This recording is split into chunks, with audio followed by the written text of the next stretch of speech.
Princess Nia had a smell that followed her everywhere. Not a nice smell like sweet flowers or yummy jollof rice. No. It was a smell like wet mud after rain, mixed with something nobody could explain. Nia, the princess, couldn't escape it. No matter how many baths she took or herbs her servants brought to her, the smell followed her everywhere. People in the village would wrinkle their noses when she passed. They tried not to stare, but they couldn't help it. The women would pull their little ones inside, whispering behind closed doors. It was as if the wind itself didn't want to carry her scent. Despite her beauty, Nia couldn't get rid of it. Her father, King Zubri, was wise and kind, but even he couldn't help her. He called in the best healers, but nothing worked. The scent only grew stronger as Nia grew older. The once kind smiles of the villagers turned into awkward glances. Even the birds in the trees seemed to fly away when she passed.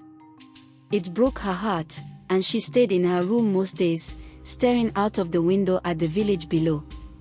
She watched the children play, wishing she could join them without causing the wind to change. But deep inside, Nia was brave.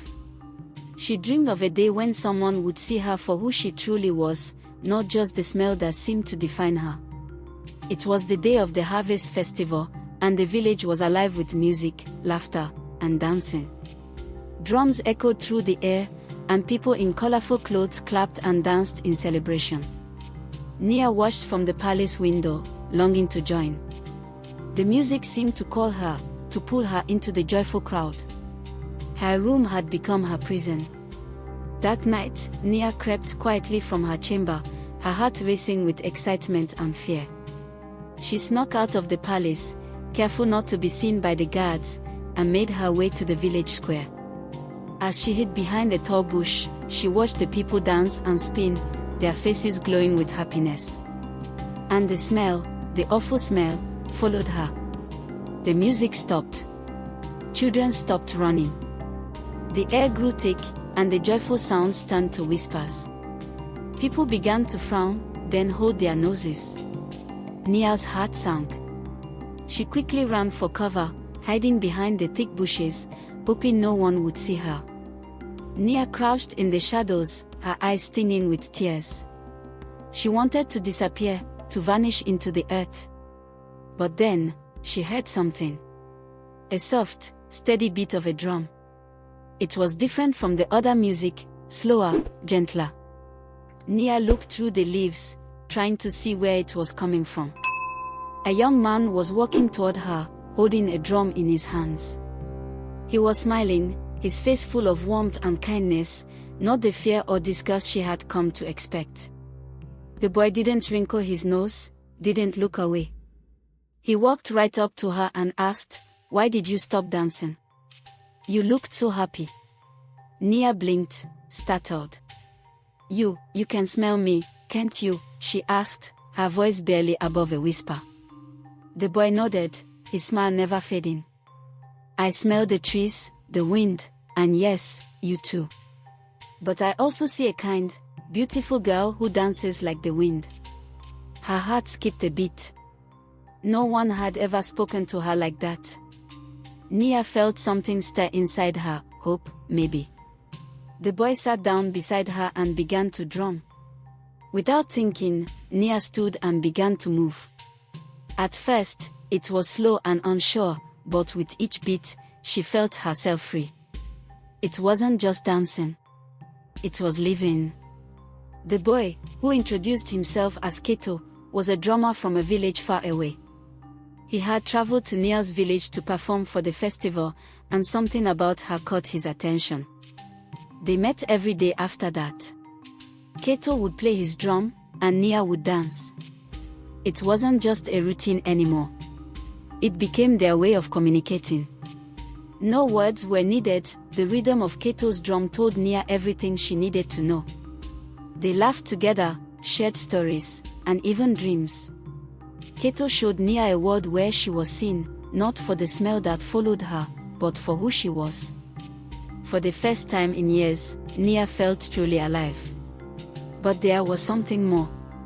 Something deeper growing between them. Nia began to care for Keto in a way that felt both new and familiar. She had always dreamed of being loved, but this was different. This was real. One afternoon, Keto took Nia's hands in his. He looked into her eyes with a seriousness that took Nia by surprise. "Akolugo, I'm going to marry you. You are going to be my wife," he said, his voice steady and full of warmth. "Not because you are a princess, but because you are Nia, my Nia." Tears filled Nia's eyes. She never thought anyone would say such things to her. She had been convinced that no one could love her, that the smell would always keep her alone. But here was Keto, looking at her as if she was the most precious thing in the world. "I want that too," she whispered. "But we have to tell my parents." And so, they planned. They would tell the king and queen, and then they would visit Keto's family. But fate had other plans. A dark shadow swept over the land. A sickness, unlike anything anyone had seen, spread across the village.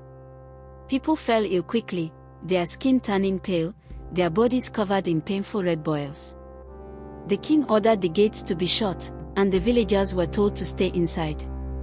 No one could leave. Nia was locked in the palace, unable to see Keto. Days turned into weeks, and the sickness grew stronger. Nia could feel the fever creeping up her spine, her body growing weaker with each passing hour. As the days passed, Nia's illness worsened. The fever made her burn with heat. Her parents tried everything, medicines, potions, and prayers, but nothing worked. It seemed like nothing could save her. One night, as Nia lay tossing and turning in bed, her mother, the queen, entered her room. She looked at her daughter with a deep sadness in her eyes. "I remember a cure," the queen said softly. "An old remedy. It's bitter and difficult to swallow, but it might work. It's made from roots and animal blood." Nia looked at her mother, unsure. But she had no other choice. She drank the bitter mixture, tears streaming down her face as she did. To everyone's surprise, the medicine worked.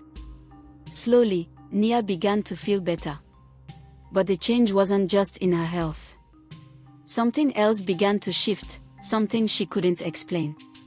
When Nia stood in front of her mirror days later, she didn't recognize the reflection. Her skin looked clearer, her eyes brighter. But most surprising of all, the smell was gone. She sniffed the air. Nothing. The sickly, overpowering scent that had always surrounded her was gone. Nia laughed and cried at the same time. For the first time in her life, she smelled like the wind, fresh and free. She spun in front of the mirror, not caring if anyone saw. She was no longer the girl who was defined by her smell. She was just Nia. When the sickness finally faded from the land, the gates to the village opened. The villagers slowly emerged, blinking in the sunlight. Nia, too, went outside, though this time, she felt different. The moment she entered the market square, the people stopped what they were doing. Some stared, others gasped.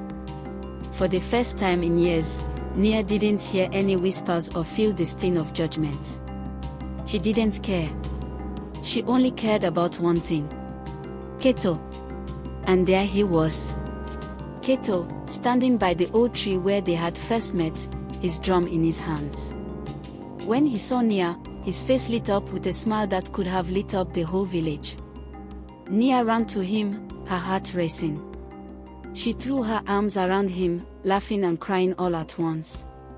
Keto hugged her back, holding her close. "You look beautiful," he said softly, like the wind. They danced again, this time in the open, without any fear of the people around them. And as they danced, the village slowly began to join them.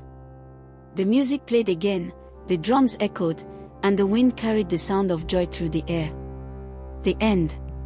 Subscribe and turn on your notification bell to know when I post more stories like this.